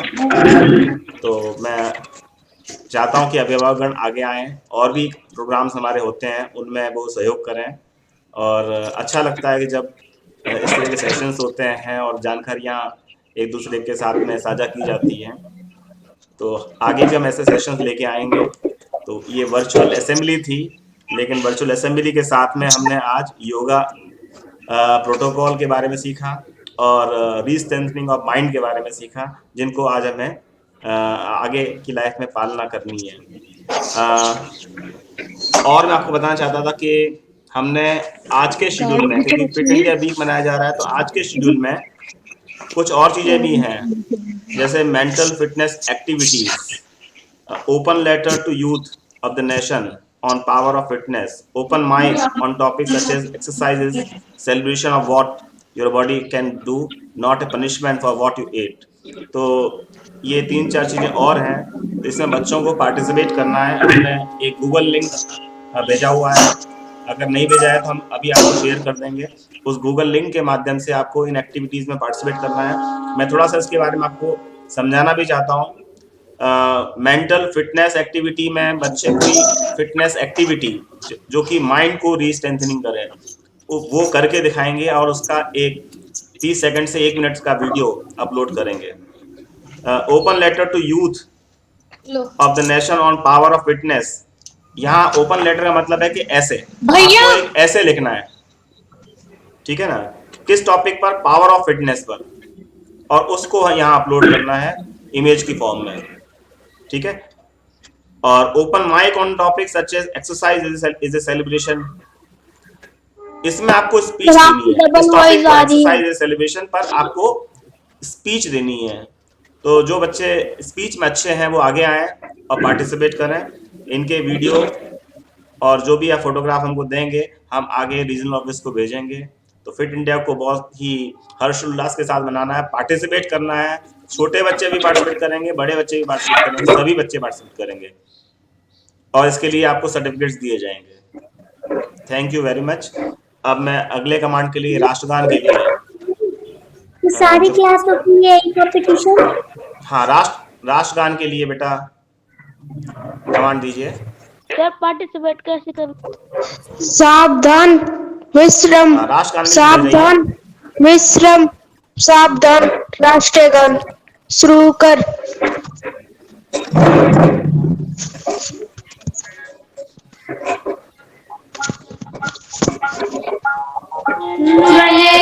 नायक जय हे भारत भाग्य विधाता, पंजाब सिंध गुजरात मराठा विने उत्तर बंगा, विंध्य हिमाचल यमुना गंगा उच्चर जलधि तरंगा, तब शुभ नामे जागे, तब शुभ आशीष मांगे, गाए सब जय गाथा, जन गण मंगल दायक जय हे भारत भाग्य विधाता, जय हे जय हे जय जय जय जय जय हे। भारत माता की जय, भारत माता की जय, भारत माता की जय, वंदे मातरम, वंदे मातरम, वंदे मातरम। प्रस्थान।